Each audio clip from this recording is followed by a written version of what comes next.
Just days after Rosenstein testifies to Congress, more dirty laundry oozes out of the cracks. Rod Rosenstein, Assistant Deputy Attorney General in the Department of Justice, is a smug piece of work. During his testimony on Capitol Hill last week with the Oversight Committees of Congress, Rosenstein said something of grave concern. As reported by The Hill, Rosenstein said, "There's actually not a constitutional basis for oversight. That's something that's been viewed as sort of an implied power, and has developed over the years." Perhaps, Rosenstein should be reminded that on July 26, 1908, the Federal Bureau of Investigation, FBI, is born when U.S. Attorney General Charles Bonaparte orders a group of newly hired federal investigators to report to Chief Examiner Stanley W. Finch of the Department of Justice.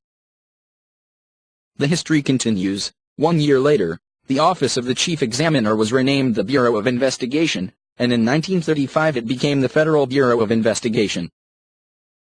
In other words, if it were not for Congress, there would be no Federal Bureau of Investigations. And the people have every right with oversight into what appears to be a bloated bureaucracy with the deputy rat running all things curious. The Hill reports, Rosenstein recommended that President Trump fire FBI Director James Comey, then handpicked Robert Mueller to investigate why Trump fired Comey. That in itself is reason for the American people to know why that happened. Now, let's all let that sink in. On top of that, The Hill continues, conservative Republicans have criticized Rod Rosenstein for appointing Robert Mueller as special counsel without evidence that any crime was committed, and they note that Rosenstein signed some of the FISA renewal applications for surveillance on Carter Page, a volunteer advisor with the Trump campaign.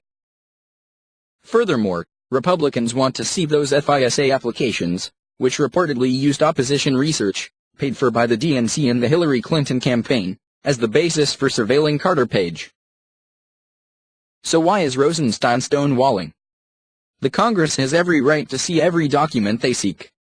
That's why we the people elected our representatives, to ensure the government is free from corruption, in part.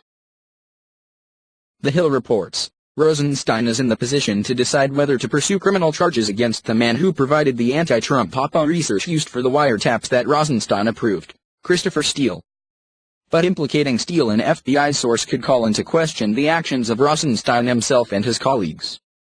Rosenstein has taken no public action on a criminal referral against Steele sent to him almost 6 months ago by Senators Chuck Grassley, R. Iowa, and Lindsey Graham, R.S.C. Furthermore, Nick Short, who works with Michelle Malkin, asks this question: Rosenstein has taken no public action on a criminal referral against Christopher Steele sent to him almost 6 months ago by Grassley and Graham. Why? In closing, do you think Rosenstein should be impeached?